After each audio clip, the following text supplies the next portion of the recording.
안녕하세요. 오늘 이 시간에는 수학으로 하나님 증명하기를 살펴보도록 하겠습니다. 하나님이 존재한다는 것을 수학자들은 어떻게 증명할 수 있을까요? 많은 수학자들이 있는데요. 그 중에서 한 명, 레오나르트 오일러의 그리스도 그리고 하나님의 존재 증명을 한번 살펴보도록 하겠습니다. 오일러는 이제 18세기에 있는 아주 대표적인 수학자고요. 스위스 출신입니다. 그래서 아버지는 파울 오일러 개신교 성직자였고 어머니는 또 목회자의 딸이었습니다.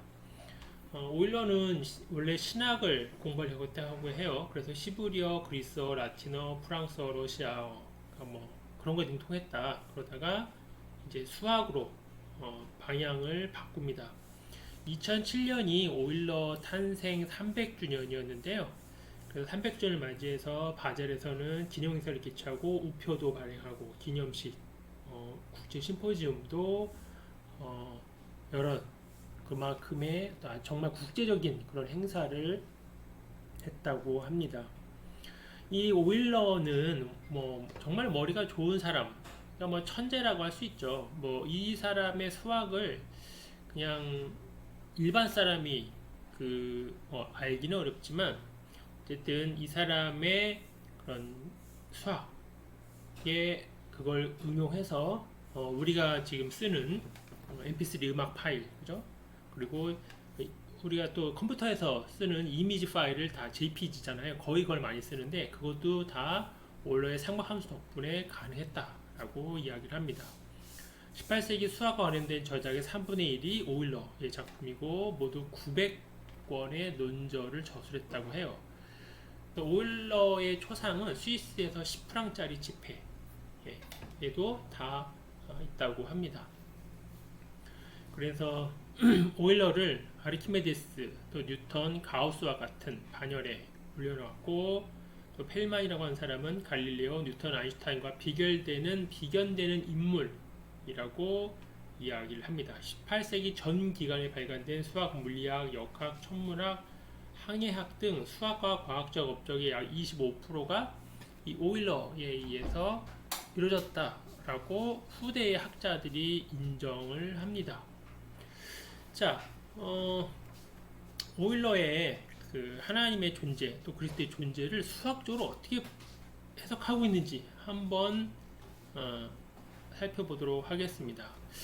이제 그리스도가 어떤 모습으로 성경에 기록되어 있습니까?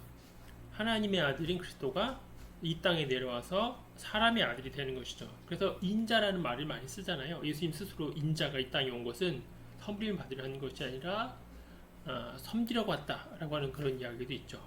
그래서 하나님의 존재, 하나님 자신이고 하나님의 아들인 그리스도가 이 땅에 와서 사람, 곧 인성을 입게 되는 것인데요. 그래서 오일러한테는 그리스도가 누구냐라고 하면 완전한 인성 그리고 완전한 신성을 동시에 가진 모두 만족해야 되는 존재입니다. 뭐 신학적으로도 100% 맞는 이야기죠. 그래서 자, 신성은 무한한 거고요. 인성은 유한하잖아요. 무한과 유한을 포함하는 두 개의 본성을 갖고 있는 존재다라고 먼저 이야기를 합니다. 그렇다면 이걸 수학적으로 어떻게 해석할 수 있겠느냐? 이제 수학 용어가 좀 나오는데요. 이 문제를 해결하기 위해서 오일러는 지수함수, 수학이 하나의 용어죠,를 오일러수의 2로 설명합니다. 이 자연상수 2는 뭐 수학이건 공학이건 물리학이건 정말 많이 나오는 그런 수인데요. 핵심이라고 볼 수 있겠죠. 오일러는 이 값이 무리수라는 것을 증명합니다. 유리수가 아니라 무리수예요. 끝이 계속 계산해도 끝이 나오지 않는 수가 무리수인데요. 2의 가장 근사값이 얼마냐? 2.71, 81, 28, 28, 28, 49 쭉 언제까지 이어지느냐? 계속 이어지는 거죠. 여기 보면 자, 이렇게 생겼습니다. 넓이냐면 이 정도 넓이입니다. 자, 여기 보면 요게 이 값이에요. 그래서 이 그래프에서 1인데 이 값은 바로 끝이 딱 떨어지지 않는 그런 수라고 했습니다. 자, 이 2를 자연선수 2를 오일러가 1972년에 처음으로 사용을 합니다. 1731년에 그의 서신에서 그는 쌍곡 로그 함수의 값이 1이 되는 수라고 정의를 합니다. 여기에서 오일러는 지수함수와 로그 함수의 관계를 제시합니다. 오일러의 수 2는 극한, 리미트죠. 고등학교 수학에 나옵니다. 극한값, 또 뭐 무리수, 이런 미분, 적분이 나오는데 바로 거기에 나오는 극한입니다. 그래서 이 값을 바로 이렇게 리미트, 극한으로 표현할 수 있습니다. 근데 이 극한이라고 하는 값은 보시면 1이라고 하는 수랑 이 뒤에 있는 값들 1 팩토리얼 분의 2 더하기 2 팩토리얼 분의 2라고 하는 이 무리수를 쭉 해보면 결국 2는 바로 이 시그마라고 하는 통합된 수가 나온다는 거거든요. 무한과 유한을 포함한다. 자, 이 1은 우리가 쉽게 이해할 수 있죠. 얘는 유한이죠. 1. 그냥 세는 걸로 1입니다. 근데 이 1은 이 뒤에 있는 이 값들, 얘네들은 무리수거든요. 그래서 이 유한수와 무한수를 합친 것이 곧 이 값, 자연항수 2라는 거잖아요. 근데 이 2가 그리스도라고 보았지 않습니까? 이 그리스도가 어떤 존재냐? 유한성을 갖는 1과 그 뒤에 있는 무한성을 갖는 다른 수들을 합친 것이 곧 그리스도이다라고 설명을 한 겁니다. 대단하지 않습니까? 예, 오일러가 바로 이 자연상수 2를 가지고 그리스도의 존재를 한 가지를 설명해 냅니다. 자, 그러면 두 번째가 있습니다. 뭐냐면 그리스도는 천상과 지상에서 동일한 정체성을 유지하는 아이덴티티예요. 동일한 정체성을 유지하는 존재다. 자, 1748년에 오일러는 이제 함수를 정의하고요. 그에 의하면 함수는 변수량을 다루는 해석학적 공식입니다. 그래서 함수의 개념에 의해서 오일러는 함수를 지수 함수의 역함수로 정의를 합니다. 그것을 해결하기 위해서 지수함수 2의 x를 증명합니다. 아까는 2였고요. 지금은 2의 역수예요.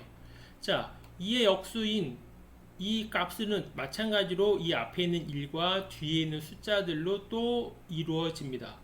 이 공식에서 무한 부분, 이 뒤쪽에 있는 부분이 신성, 무한 부분을 의미한다면 유한 부분인 1 또는 이 x는 인성을 의미합니다. 그러니까 우리는 사람은 제한적인 존재잖아요. 시간 내에서도 몇 년 이상은 살 수 없고 공간도 내가 여기에 있고 저기에 동시에 있을 수 없는 것 같이 분명 우리는 유한적인 존재를 갖고 있습니다. 그래서 그리스도가 어떤 부분이냐, 어떤 존재냐, 무한과 유한을 다 가지고 있어요. 예. 완전한 신이고 완전한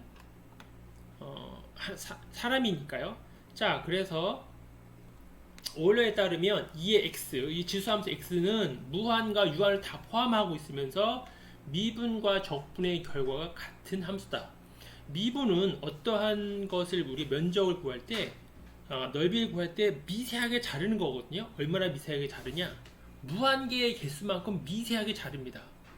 그렇게 자르는 것이 미분이고 그것을 역으로 다 합치는 것이 적분인데요. 곧 미분이 차원을 내리는 함수라고 보면 적분은 차원을 올리는 함수와 같다. 근데 미분을 해서 잘라서 합치면 원래의 넓이가 정확히 나오는 거거든요. 예, 고등학교 수학에서 아주 핵심이라고 할 수 있는 그 미적분을 가지고 그리스도의 인성과 신성을 증명해 내는 것이죠. 그래서 어떤 함수가 미분의 과정을 거친 결과와 차원을 올리는 적분의 과정을 거친 결과가 동일할 때 이 함수는 차원의 변화와 관계없이 늘 정체성을 유지하는 특별한 함수라고 할 수 있다. 높은 차원이 하늘을 상징한다면 낮은 차원은 지상을 상징한다. 자, 그렇다면 이 x는 천상을 향해 적분이 될 때와 지상을 향해 미분이 될 때 동일한 이 x를 유지하는 모델이다. 이 모델은 그리스도는 천상에 있을 때나 지상에 있을 때나 동일한 정체성을 갖고 있는 것이다 라고 하는 그 명제를 설명하기에 충분하다.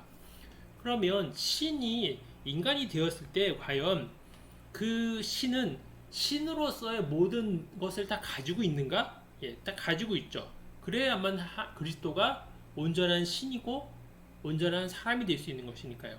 그러니 바로 이 천상에 있는 존재, 무한의 존재, 그리고 지상에 있는 존재, 인성을 갖고 있는 인간의 몸을 입고 있는 유한의 존재를 합친 그것이 바로 미분과 적분 그 관계에서 그리스도는 천상에 있을 때나 지상에 있을 때나 모두 동일한 존재다라고 하는 것을 두 번째 명제를 가지고 또 설명을 합니다. 자, 그 다음에 세 번째인데요. 그리스도는 인간의 보이는 세계와 하나님의 보이지 않는 세계를 연결한다. 이쪽 인카네이션이죠. 자, 보이는 세계는 무엇입니까? 우리가 셀 수 있는 세계예요. 그죠? 뭐 하나, 둘, 셋, 넷. 저기 나무가 있다. 뭐 돌멩이가 있다. 숫자가 있다. 저기 사람이 있다. 나는 물을 마신다. 나는 걸어간다. 라고 하는 것이 보이는 세계죠. 근데 이제 하나님의 세계는 하나님께서 상정하신 거잖아요. 우리가 내 믿음을 갖고 하나님의 도우심을 바란다는 것. 그죠? 성령님이 내 안에 계셔서 도우신다는 것이 바로 하나님의 세계인데, 바로 보이지 않는 하나님의 세계와 보이는 우리가 몸을 안고 이 세상에 살아가고 있는 이 세계를 연결하는 분이 곧 그리스도다. 맞는 거죠. 예. 자, 이 문제를 이것을 해결하기 위해서 오일러는 무슨 이야기를 하냐면 2의 ix를 증명합니다. 오일러의 이러한 공식을 가지고 어떻게 풀어나가는지 보면 알게 되겠죠. 2의 ix는 우리 중학교 때 배운 거죠. 코사인 x, 사인 x, 그죠? 코사인 x 더하기 i의 사인 x 값을 바로 2의 ix라고 봅니다. 자, 이 공식은 우선 전혀 다른 성격을 가진 삼각함수, 코사인 x, 사인 x가 삼각함수잖아요. 함수와 지수함수, 이 값을 갖고 있는 것이 연결될 수 있음을 보여준다. 그럼 신학적으로는 뭐가 있느냐면 오일러의 항등식에는 핵심적 의미를 가지고 있는 부분들을 종합적으로 연결을 합니다. 그래서 여기에 이 i가 이 허수거든요. 허수는 이게 이미진, 그러니까 상상의 수예요. 예. 상상의 수를 보통 이미지에서 i를 쓰는데 이 허수를 인피니티 넘버로 표기했다는 거예요. 그러니까 i가 상상의 수인 허수가 아니라 무한의 수예요. 무한의 수. 예. 하나님을 나타내는, 그리스도를 나타내는 무한의 수를 표시합니다. 그러므로 허수 i는 신의 영역과 관련이 되고, 허수 영역은 신의 영역으로서 인간에게는 보이지 않는 세계의 영역입니다. 자, 허수 i가 신의 영역을 나타낸다면 실수 x는 인간의 영역을 나타낸다. 그래서 요 x 있죠, 요 x. 여기에는 요 x는 인간의 세계고요. 요거는 신의 하나님의 세계죠. 그러니까 이 그리스도를 통해서, 이가 그리스도라고 했잖아요. 이 그리스도가 어떤 존재냐?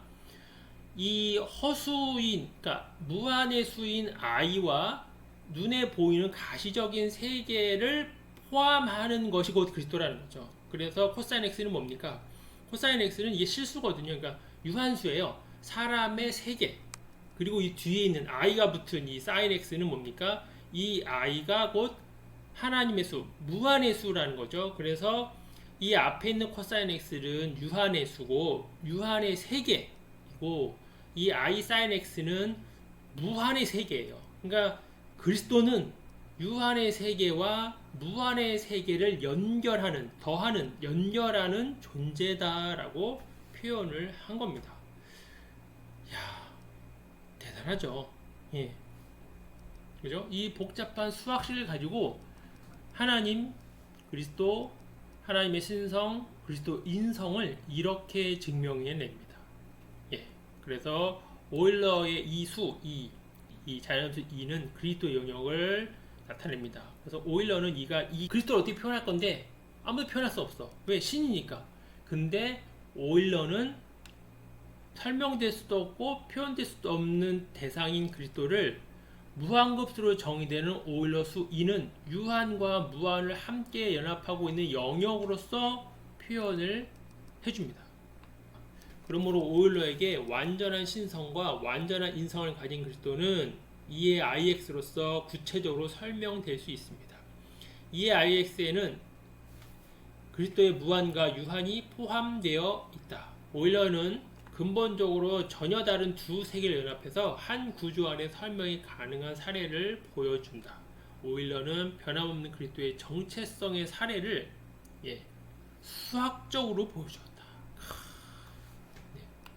수학적으로 보내줬다. 자, 오일러의 수학 시스템은 복소수 시스템을 전제하고 있습니다. 이 전제에 의해서 곧 인간의 세계, 실수의 세계 내에서 풀 수 없었던 신의 문제, 허수를 동원해서 해결을 한 겁니다.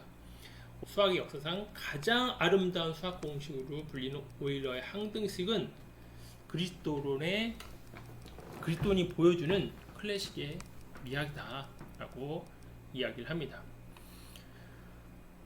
이 오일러의 이 수학 지식으로 신학자들이 풀어나갔던 그리스도 하나님의 위대함, 무한함을 수학적으로 풀어냈다는 점에 있어서 참으로 대단하고 정말 관심을 기울일 놀라운 일이다라고 말씀을 드릴 수 있겠습니다.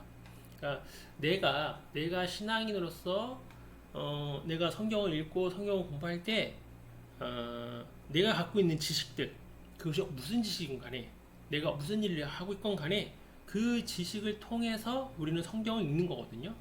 내가 내 직업에 따라서 성경을 읽는 그런 해석하는 것도 조금씩 달라질 수 있습니다.